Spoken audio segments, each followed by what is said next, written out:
In this section we're going to be looking at velocity and net change, which might be a review for some of you, depending on what you covered in your Calculus 1 course wherever you took it. So to get started, let's go ahead and look at some particular functions that are helpful for us to know about. This first one, s of t, is known as the position function. And we also work with a function called the velocity function, v of t. And there's a relationship between these, of course, having to do with taking derivatives and integration. And there's also the acceleration function. Now this is a bit of a review, but we're going to be doing a little bit more with this. Now for the velocity function, when I'm working to find the velocity function, this is just equal to the first derivative of the position function. The acceleration is the change in velocity, so the acceleration function is the first derivative of the velocity function, which of course is the second derivative of the position function. So these are some of the relationships that are important to know about. Now, just like when I start with the position and I move down to velocity and acceleration by taking a derivative, I can start with acceleration and move up the other way by integration. So if we want to think about the velocity function, I can think about that as the integral of the acceleration function. And if I want to figure out what the position function is, I can integrate the velocity function. So when I'm trying to find information about velocity and acceleration given position, I take derivatives. When I want to find information about velocity and position given acceleration, I integrate up. So these are some relationships and connections that will be important for us to be able to use a lot this particular section. Another one of the big ideas that we'll be looking at is the idea of displacement. Now when you think about displacement, just think about how much or how far an object has moved. So displacement is equal to the integral of the velocity function. Now what we also need to include here are some limits of integration. So this would be the displacement of the object from A to B, let's say time A to time B. And then basically it means how far an object has moved along a path. So this is just the change in your position function.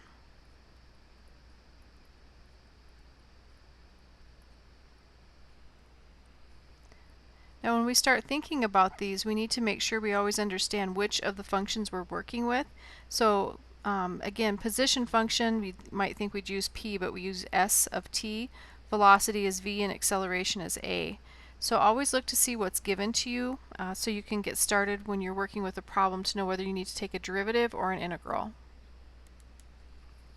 And I guess on this one we could say how far an object has moved along a path from, let's do time A to time B. So again, t is equal to time. Now when we're working with these particular functions, again it's really important to recognize whether we're using a position, velocity, or an acceleration function. Let's go ahead and look at an example. We'll look at a curve sketch to get started. And some of this will be above and some of this will be below the x-axis. And let's go ahead and find some values here. Let's call this 2. So we'll call this 1, 2, 3, 4, 5, 6 on our x-axis. And then our vertical axis is our velocity function, v of t. So again, v of t is velocity. Down here I have my t, and this would be equal to time, let's say in, let's do hours so we can think about miles per hour. So time in hours. And then what we can look at here then is these regions inside of these curves. So if we think about these as regions bounded by this velocity curve, I can think about these as areas. So let's think about this first one as a region of 13 units. Down here, let's say this is negative 15, and the reason that it's negative is because it is below the x-axis. And then up here I'll have a region of 11. And I know this region looks larger than the 13, but we're just making up some numbers here for these particular bounded regions. Now another thing that we don't know here from looking at this curve, we can't say that, you know, this is our velocity, so that's our rate of change in distance. So if you want to think about that loosely as speed, you could, but we also need to think about our distance, which would be a different curve. That would be our S of t. And let's go ahead and clock our distance in terms of miles, and it'll be important to have that. Now, we want to answer a couple questions about this. So let's go ahead and look at our first option here. So for option A, it says, on what interval is the object moving in the positive direction? And it could be more than one interval. So we'll put intervals. Is the object moving in a positive direction?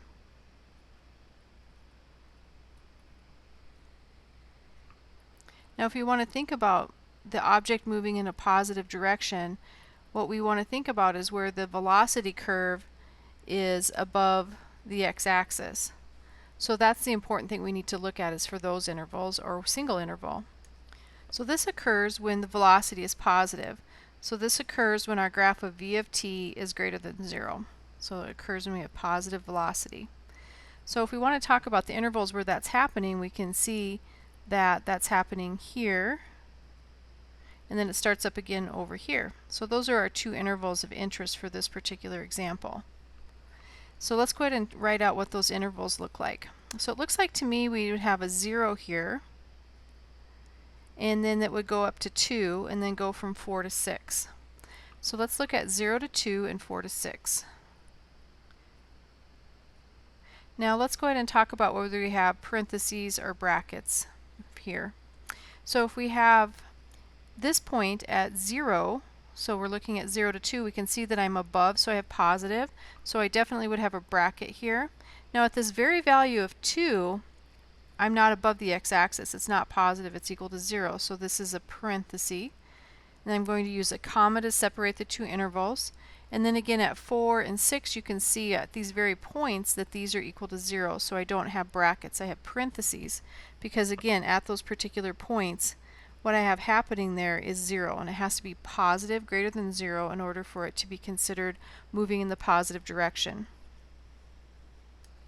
Now along the same lines, I could also ask questions about on which interval is the object moving in the negative direction. Well, negative direction would be negative velocity, so that would be the interval from 2 to 4, parentheses, because I never have a negative value at 2 and exactly at 4.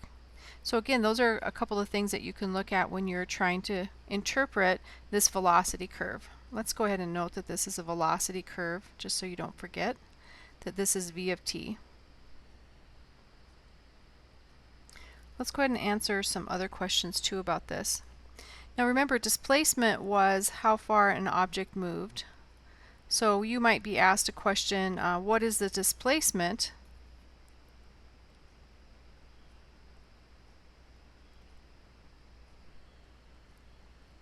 of the object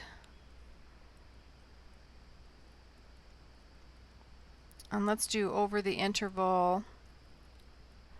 And in this particular case, let's do 0 to 4.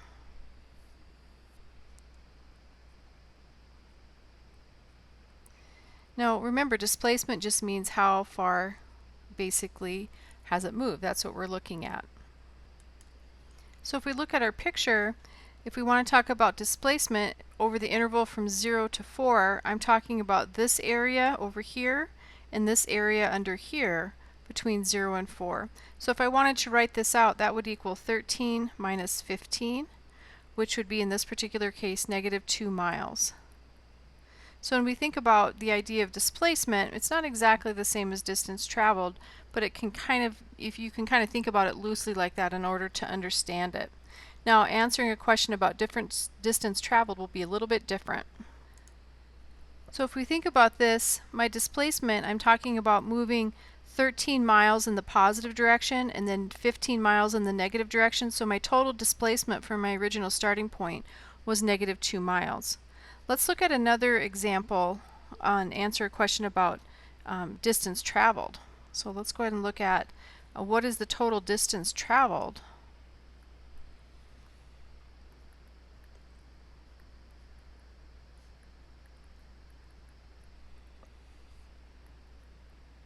And let's choose an interval from, let's say, 2 to 6.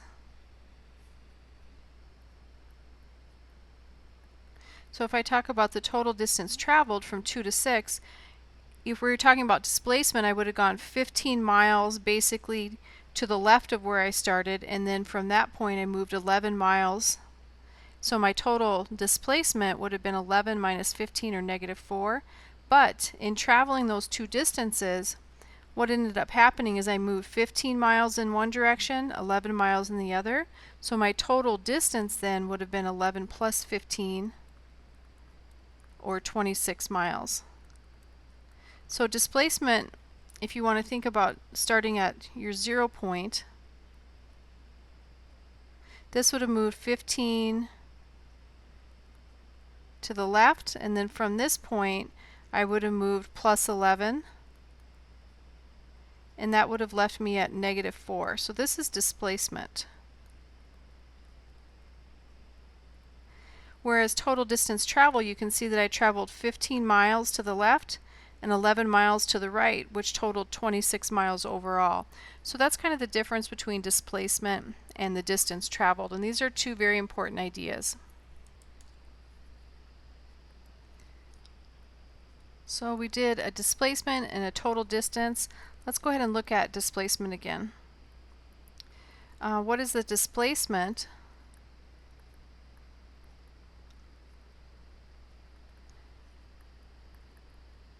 of the object? And let's do the entire interval this time. Over the interval, and our interval went from 0 to 6. So if we think about this as displacement, what I want then is the 13 minus 15 plus 11. 13 minus 15 is -2. -2 plus 11 is equal to 13 miles.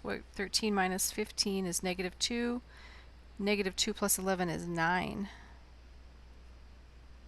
miles would be my total displacement. And then, so that basically means 9 miles from where I started.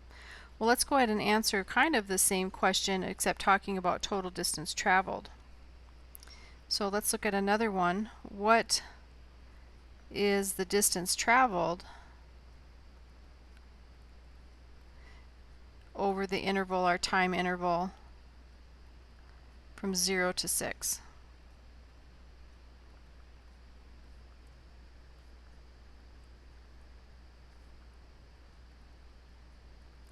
Okay, so basically we don't care that we traveled to the left here if we're looking at distance. So again, we're looking at distance versus displacement here. So displacement, I care whether I move to the left or right. I'm trying to figure out where my final position is. Whereas distance, I just need to know how far total I traveled, whether I backtracked over the same spot or not. So really I'm looking at the absolute value of any of my values here. And if you want to put absolute values around the 13 and the 11, you can. But this would equal 13 plus 15 plus 11. That looks to be 10, 20, 35, 38, 39 miles. So I traveled a total of 39 miles. Whereas here what this is saying is I started here at the origin at my initial start point, and I moved 13 miles. And then my next step from here is I move 15 miles to the left, which brings me to here. And then my final is then I add 11 miles from here. So if I add back up to 11 miles, this would be plus 11. That leaves me with 9 miles to the right of where I started. So it's plus 9 miles to the right of where I started right here at 0. So again, the difference between displacement and distance. Now, if displacement is positive, that means I'm to the right of where I began. If displacement is 0, that means I'm exactly where I started. And if the displacement value is negative, that means I'm to the left of where I initially started.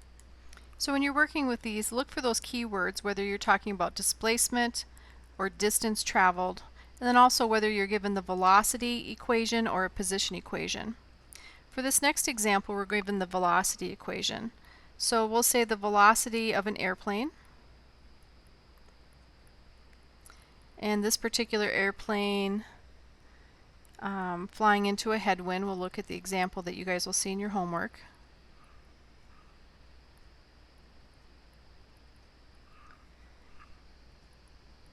And the function that we're going to be given for our velocity is v of t equals 30 times 16 minus t squared.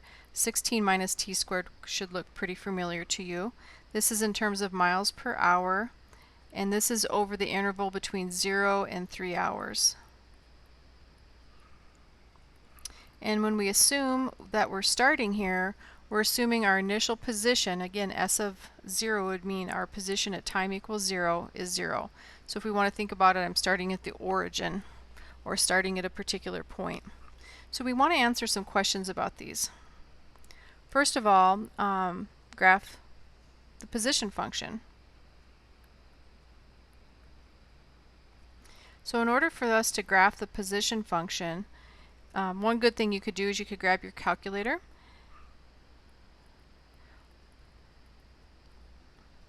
Or you could also, there's other websites like Desmos is one. I'm trying to think of some others. There's a lot of different graphing functions, but using your calculator is fine, or graphing online is fine too. And let's go ahead and look at this for the interval from 0 to 3. But before we can graph a function, we actually need to find the function. So how do we find the position function? Well, we integrate the velocity, and then we have to use this initial condition of s of 0 equals 0. So this is our initial condition. And that allow us to find our constant of integration. So s of t, because again position function is s of t, is equal to the integral of v of t dt. Now I'm not going to worry about evaluating this from 0 to 3, because what that would give me then is a constant, and I'm looking for an entire function. So let's go ahead and find that value. S of t equals the integral of 30 16 minus t squared dt. Now this is pretty straightforward to integrate. I'm going to pull the 30 out front because it's a constant. And again, when we integrate, leave that 30 out front, I get 16t minus t cubed over 3 plus c. c is my constant of integration. So what I have figured out then, s of t, I'm going to go ahead and distribute the 30. 30 times 16 is 480t. 30 divided by 3 is 10, so minus 10t cubed plus c. So there's my function, but what I need to do now is apply the initial condition that s sub 0 equals 0. So I get s sub 0 equals 480 times 0 minus t times 0 cubed plus c equals 0. Well, all of these go to 0, and I'm just left with c equals 0. Now this is not always going to be the case, but you should always plug it in to check it. So what I have come up with then is my actual position function that I need to graph is equal to 480t minus 10t cubed. The c is equal to 0, so this is my entire function. So if I want to graph that again, you can graph that on a graphing calculator or on Desmos, something similar to that. But I want to look at this in terms of what you'll be seeing on your homework. So on your homework, they usually just give you a quick snapshot. You know, they give you 4 or 5 graphs to choose from. So what I want to know is a couple things. I want to know a couple of important points. What about what's going on at 0? Well, if I plug a 0 in here, I get a 0 back out. So this is the ordered pair 0, 0. So that tells me that my graph goes through the point 0, 0. Let's go ahead and plug in a 1. That would be 480 times 1 minus 10 times 1 cubed. So 480 minus 10 would be 470. So this is the ordered pair 1, 470. So now I'm kind of getting an idea here. I'm starting at the origin and then I'm moving up into the first quadrant. Now if we talk about the general shape of this graph, 480t minus 10t cubed, just as a quick little curve sketch, it would probably look something very, very similar. 480t minus 10t cubed, it'd probably look very similar to something like this. Okay, and there might be more to it than that, but that's the general shape of this graph. Now, I know what's happening here at the origin is this point, and so I'm thinking I'm up here in this quadrant, but I need to check a few other values. We could plug a 2 in. So if we plug in a 2, I have 480 times 2 minus 10 times 2 cubed. That'd be 960. 2 cubed is 8. 8 times 10 is 80, which leaves me with 880 here. So that value of 880 is the ordered pair 2, 880. Now I could do the same thing for 3, but you kind of get the idea of already what we're up to. So if I want to graph this, first of all, I'm going to have a huge scale. And I know I start at the origin. At 1, I'm at, let's say, 470. And then at 2, and again I only have to go up to 3 because it's only defined from 0 to 3. At 2, I'm clear up here at 880. So this is a very steep curve. And then if I wanted to figure out my value at 3, I could. I would just plug 3 back into my position function and kind of figure out from there, but I get the general shape of this graph. And now it's not a straight line, it's a curve. It's just very, very steep. So if this was on a test, this would be pretty straightforward to kind of look at a general curve by just looking at a few of the points to figure out which quadrant I'm in, and then we know the general shape because this is a function that I'm familiar with. So that would be a general curve sketch. Very, very general. It looks like a straight line, but it's actually a curve. We're just seeing such a very small part of the curve that it looks flat. Let's go ahead and answer another question about this one. So in the first 2 hours,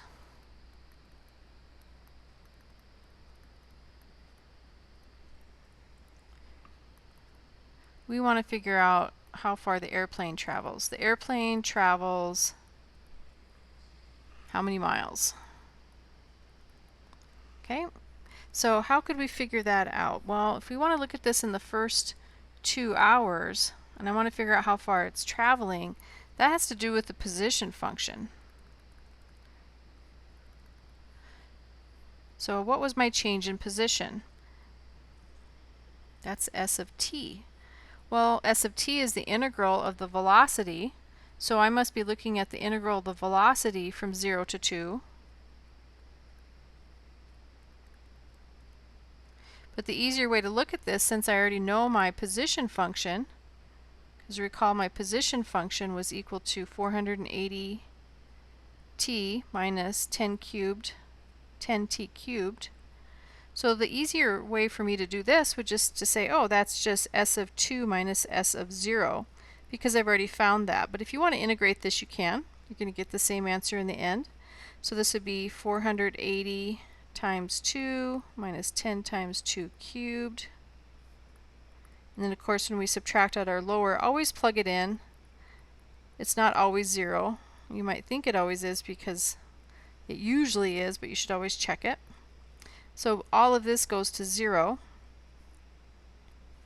And then here I have 960. 2 cubed is 8. 8 times 2 is 10. 2 cubed is 8. 8 times 10 is 80. And I have this 880 then. This is a familiar number. That's from right here. So the answer here would be 880 miles. So this is how far, s of 2 means this is how far I've traveled after 2 hours, and then I subtract off how far I traveled from my initial position. But I started kind of, if you want to think about it, at the origin, so there was nothing to subtract there. I didn't start to the left of the origin or anything like that. Let's look at one more part to this. Let's look at part C.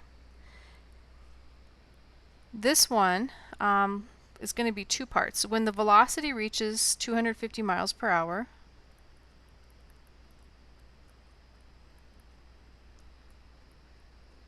mph, miles per hour, the airplane has traveled how many miles?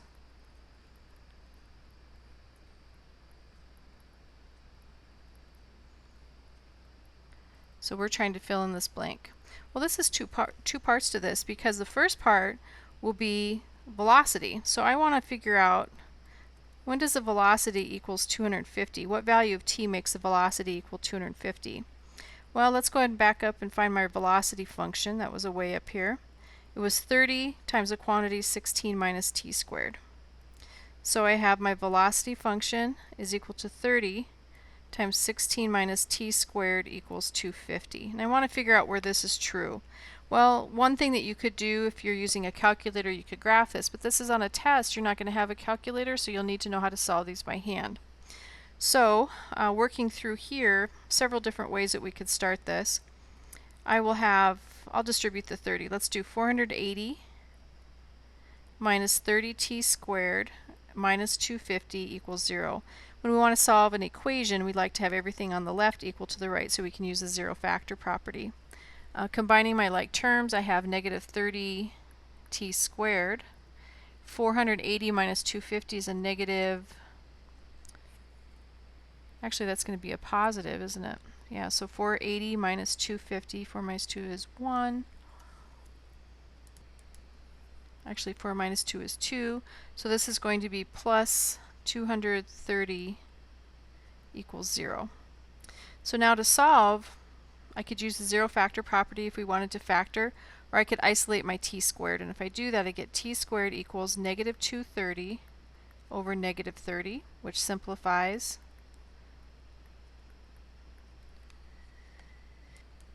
to 23 over 3.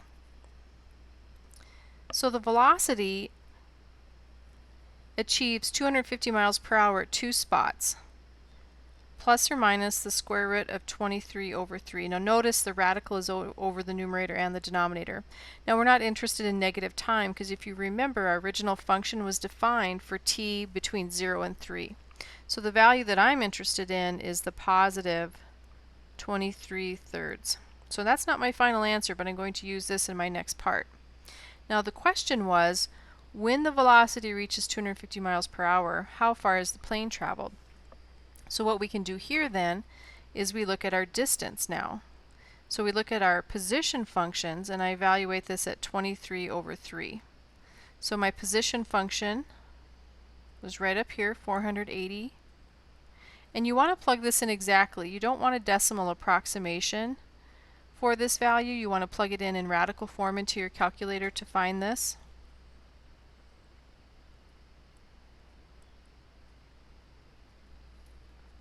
And if you do plug this into your calculator in this exact form, you get 1116.77943. And you have to look at the rounding instructions to be sure, but let's round this one to 2 places. So this would be 1116.78, and then of course miles are my units here for distance. Now you might say, okay, well, how do I do this on a test? Because I'm not going to have a calculator to evaluate this, but on a test you could do all the handwork that we have on the left, and on the right hand side you could just plug this in and that's your solution. Okay, you don't have to find an approximation or anything for it. This would be your final answer on an exam. So you should be able to do these types of problems on your exam without any problems, because this is pretty straightforward, simple handwork, and then you just need to know where to plug that value of t into. Now realistically, velocity doesn't follow the same curve all the time, meaning I don't have constant acceleration or acceleration that occurs in a pattern. So sometimes a piecewise function is a really good way to describe acceleration. So let's go ahead and look at a piecewise function. So the velocity of an auto is given by a piecewise function. So we'll write out the piecewise function here, and we'll say everything is given in meters per second. So this is a velocity function. Now a piecewise function is defined over different parts of its domain. So between t equals 0 and 20 seconds, this would be a function that would describe my velocity. Now 3t is just a line. This is a line with 0 y-intercept. Think about y equal mx plus b and a slope of 3. And then the velocity is constant at 60 meters per second between 20 and 45 meters, or sorry, seconds. Now notice I have equal at 0, equal at 20, and then to finalize this I have 240 minus 4t for t greater than or equal to 45 seconds. So this is my velocity function. And again, this is given in meters per second. So what we want to do is we want to be able to graph this, and then we want to be able to talk about the different velocities. Now at some point we're going to be able to come up with a position function, and we're going to want to integrate all of this. So I kind of want to do this first because we have the spot here for it.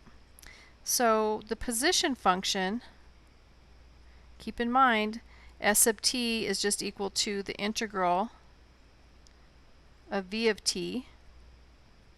So I'm going to integrate each one of these. So the integral of 3t is 3t squared over 2.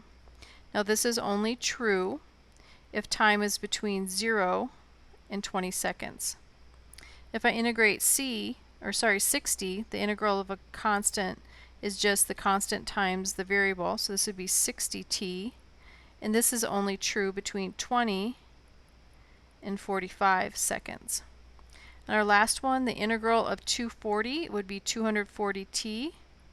The integral of minus 4t would be minus 4t squared over 2, which is 2t squared. And this is for t greater than or equal to 45. So if you want to run through and integrate each one of these to verify, so how we got here is we integrated to get to our position function, then I should be able to answer a lot of other questions here. So I just wanted to get that set up before we get going. So for my first part here, let's go ahead and graph v of t. Now for a piecewise function, that's not too difficult. If you notice all my values, 0 to 45 and then off toward infinity, this is going to be in either the first or fourth quadrant, depending on whether they fall above or below the x-axis. I can see that this will be positive for positive values of t.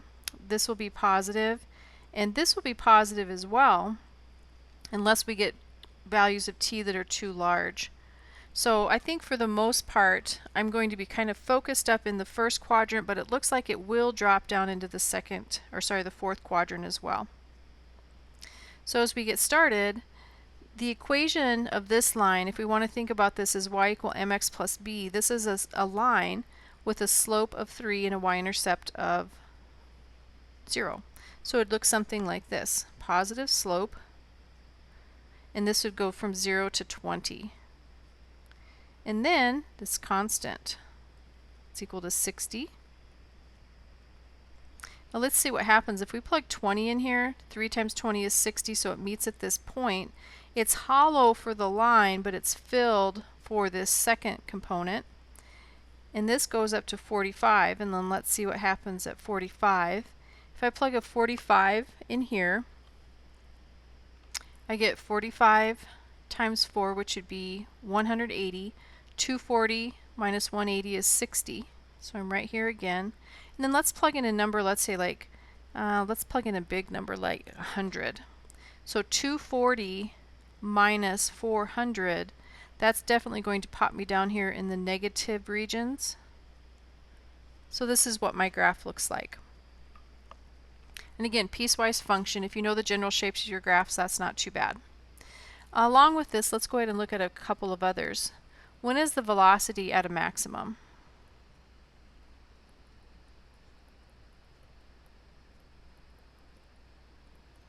Well, if we look at the highest values here, it looks like to me that this row right here, this solid line, is when it's at its maximum, and that's at 60. But what time will that be though? Well, that's between 20 and 45. So that's from 20 to 45 seconds. Now this is called interval notation. It uses parentheses and brackets. A lot of times you'll be asked to use different types of notation. So we could also write this 20 less than or equal to t less than or equal to 45. This is called a compound inequality. So you'll just have to look for your directions to see what they're looking for. Okay, we looked at it when it's maximized. When is the velocity equal to 0?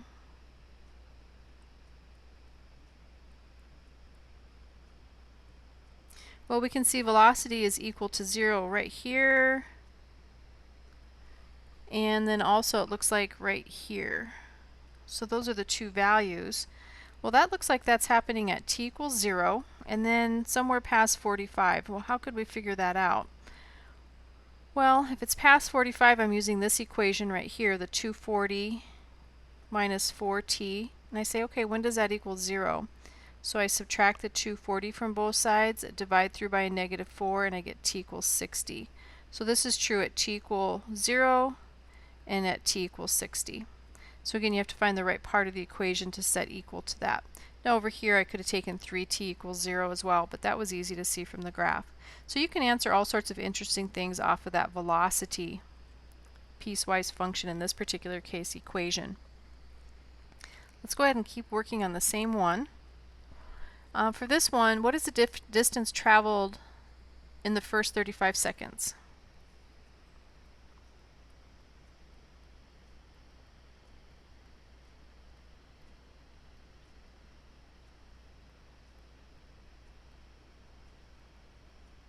Now it matters whether it was the first 35 seconds or the second 35 seconds, because that would define my different intervals differently along my piecewise function. So it's important that we know that. Now if we want to know how far the automobile traveled in those first 35 seconds, we need to look at our position function. So it's nice that we already created that. So this would be our position function, but our position function is defined at 3 different spots here. So I'm going to have 2 intervals, 0 to 20 and then 20 to 35. So I'll have my distance from 0 to 20 seconds, and then I'll have to add to that my distance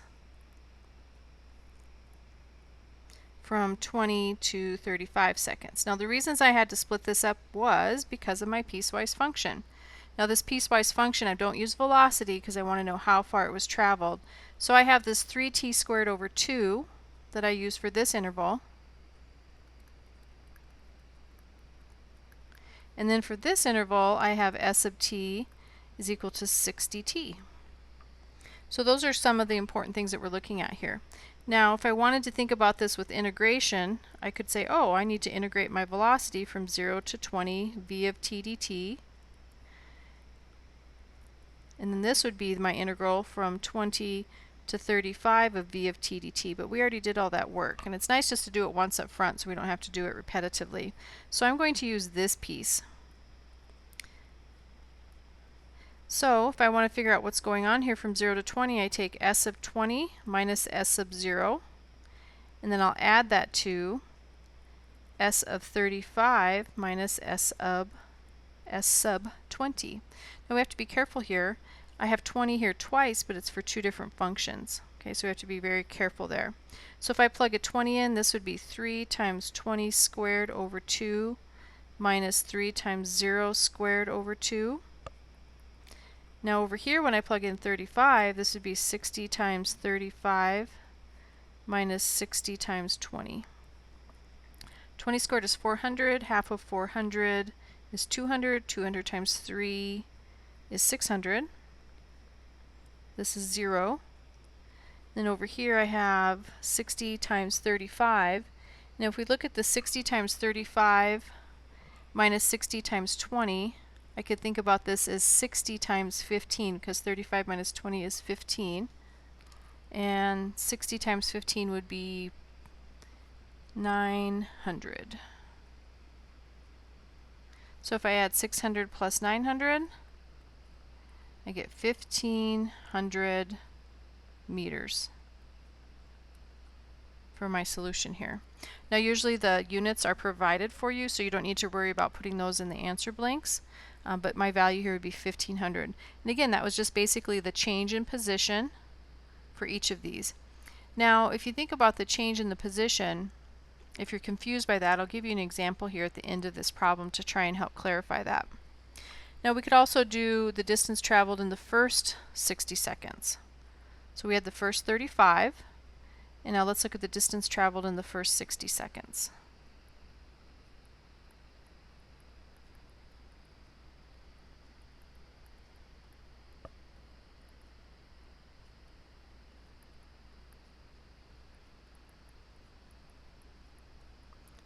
Okay, so if we think about the first 60 seconds, I still have to break that up.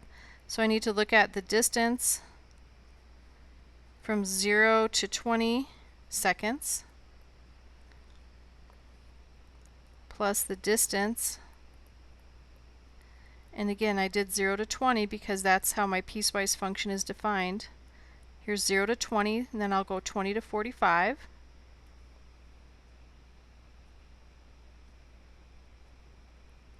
And then my last one would be my distance from 45 to 60. Now each of these has a different function involved with it. I'm just going to use my position function because I've already found that one.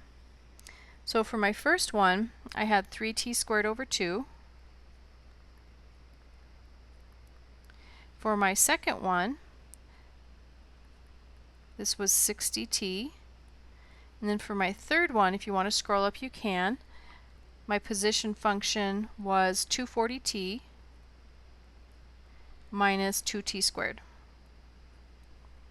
So what I will do for each of these is I will take the right minus the left endpoint for my time to figure out what's going on here. So I'll have s of 20 minus s of 0, which I already know is equal to 600. That's from right up here. For my next one, I'll have s of 45 minus s of 20. No, that's not equal to 900 because we only went to 35 before. So this will be 60 times 45 minus 60 times 20. So when I figure out that particular interval, 45 minus 20 is equal to 25. 25 times 60 looks like to me it'd be 1500. And then our last one, this is going to be 240 times 60 minus 2 times 60 squared minus, make sure you have a bracket up when you subtract. If you don't, what ends up happening is they don't cancel correctly because the negative sign doesn't distribute through. 45 squared. Okay, and then when you crunch this through on your calculator for that one, that's s of 60 minus s of 45. We get 450 for that one. So if we want to know the total distance traveled, then I would just add these together. 600 plus 1500 plus 450. This would be 1,000, 2,500, 2,550. So this is equal to 2,550 meters. Now again, the question might come up while on a test, am I going to be expected to crunch these numbers? And the answer would be no. The function would be easy enough that you could be able to multiply these types of things out pretty easily. So you're not going to be given atrocious numbers to work with. They'll be pretty straightforward. Now we've looked at distance traveled for all of these. One thing I want to talk about then is the idea of displacement for the same problem. So we'll jump to another page here, but we're working with the same problem. But now we're talking about displacement. So the position of the auto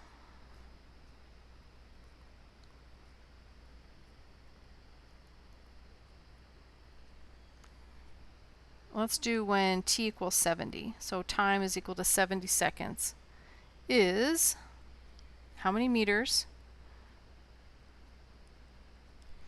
in the positive direction from s sub 0?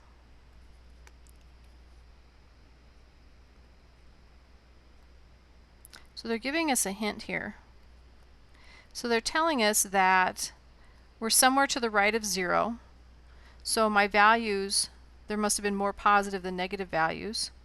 So I'm definitely to the right because it's positive. So I'm looking at the idea of this position after 70 seconds. To find the position, what you need to do is you need to add the displacement over the interval from 0 to t.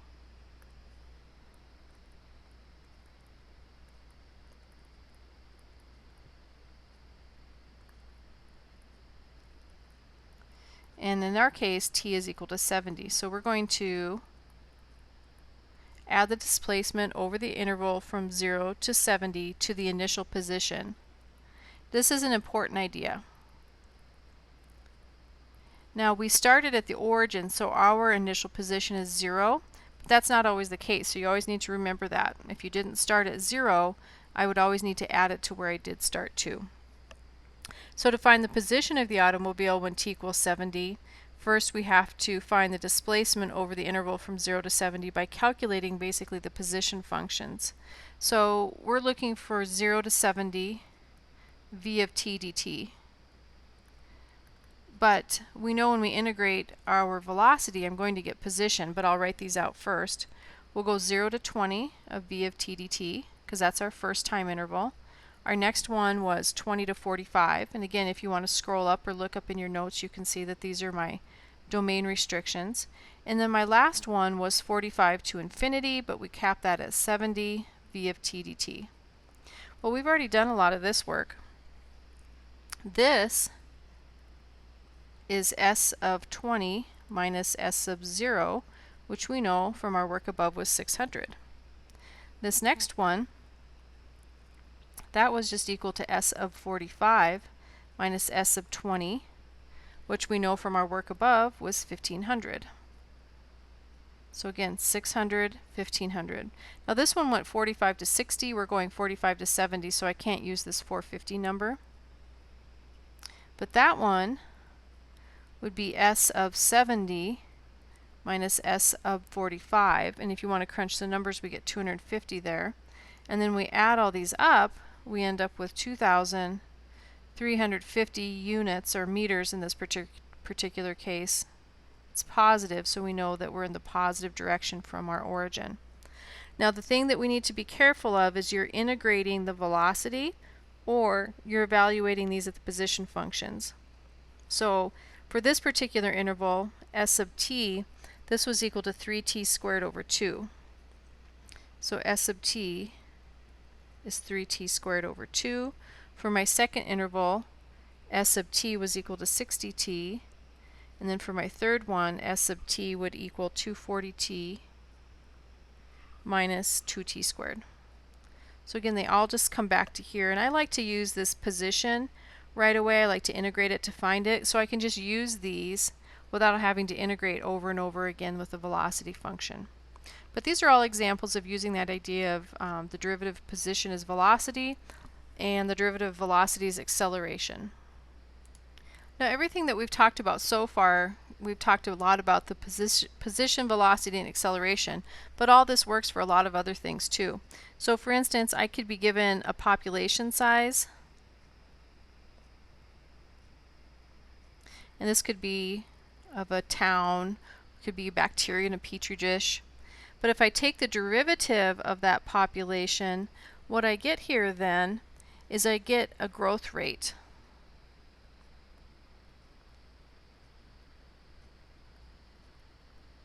So I can do all of the same things that I've been doing here for this growth rate. So if I have initial population, I take the derivative to find the rate of growth.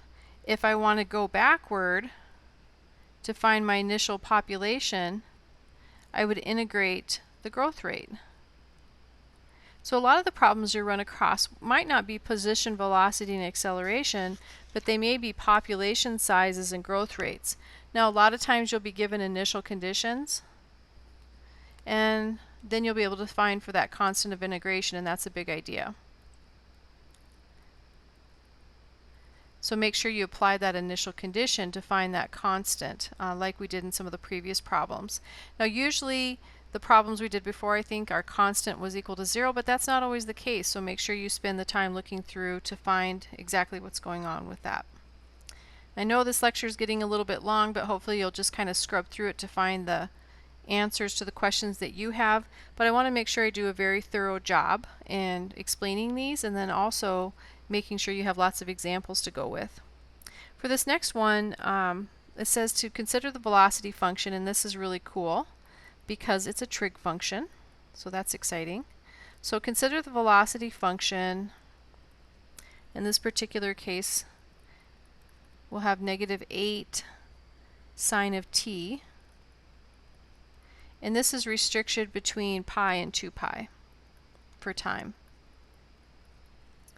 Now, the same distance could have been traveled over the given time period if we had a constant velocity. So I kind of speed up and slow down and speed up and slow down, so my velocity changes, but what it's saying is how could I have traveled the same distance at a constant velocity, and what would that constant velocity be? So the same distance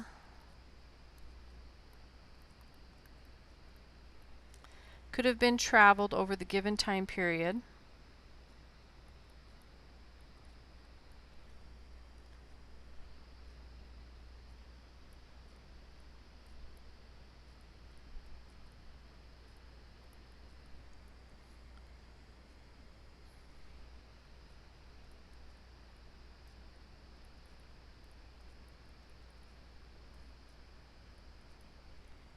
at a constant velocity of, and this is what we're supposed to find. Now this sounds like a really complicated question, but really it's just going after the average value of the function. So the average value of the function should be familiar to you from Calc 1, so this is just the average value.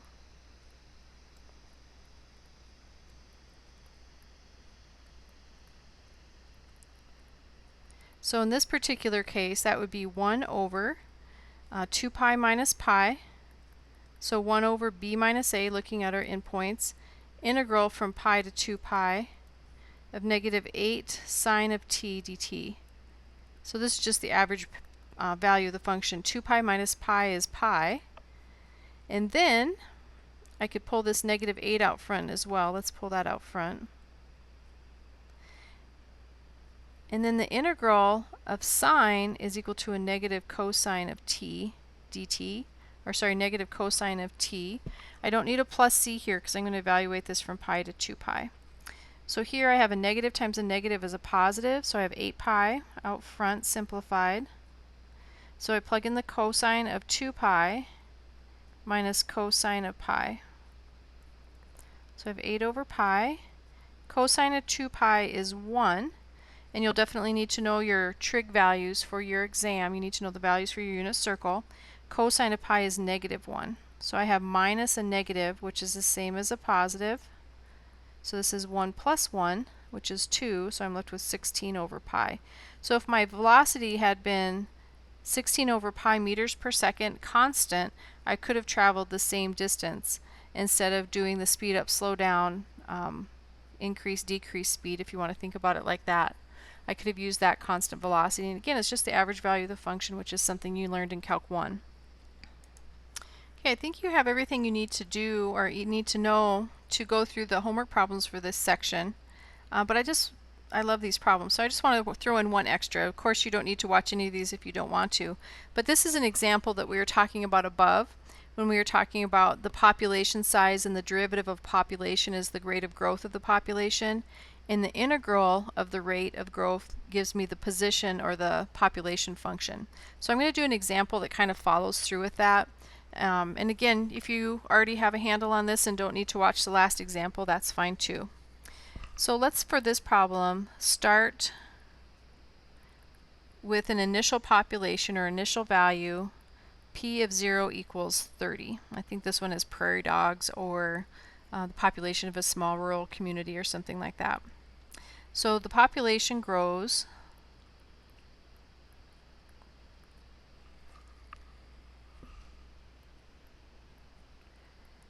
at a rate of, and let's do p, let's do cap p here, p prime of t equals 10 minus t over 2.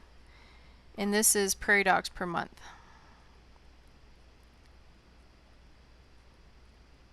So instead of miles per hour, our rate is prairie dogs per month. And this is true between 0 and 20 months. So there's a couple things I want to do here. What is the population 5 months later?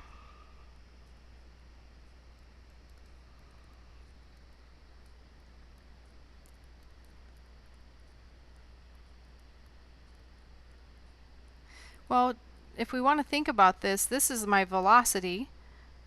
It's a rate of change. And if I want to figure out what that population is, I need to be able to find my original population function. So if I want to find p of t, I need to integrate the derivative of p and then apply my initial condition. So this is my initial condition.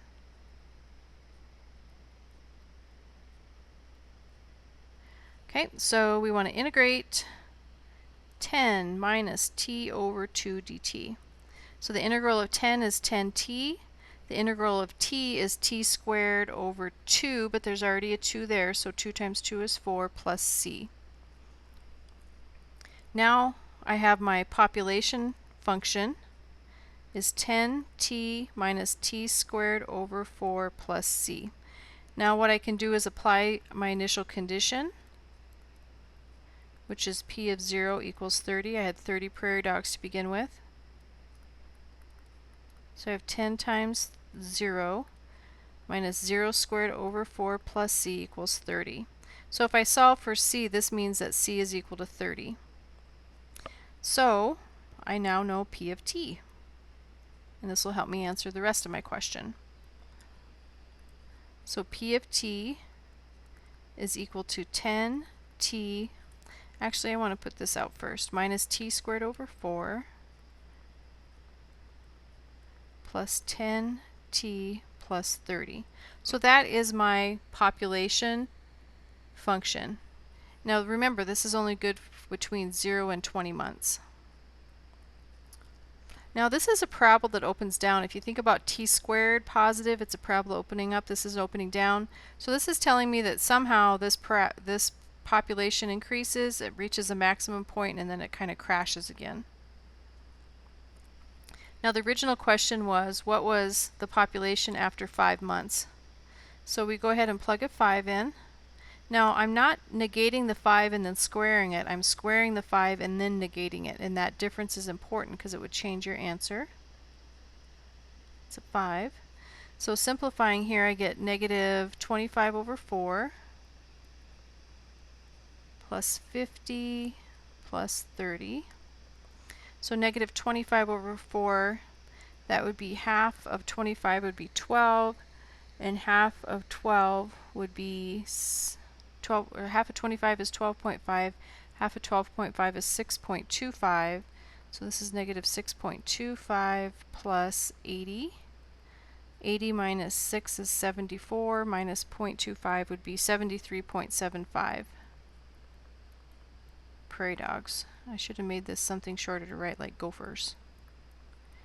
Okay, now we round that to the nearest prairie dog count, and that would be 74 prairie dogs.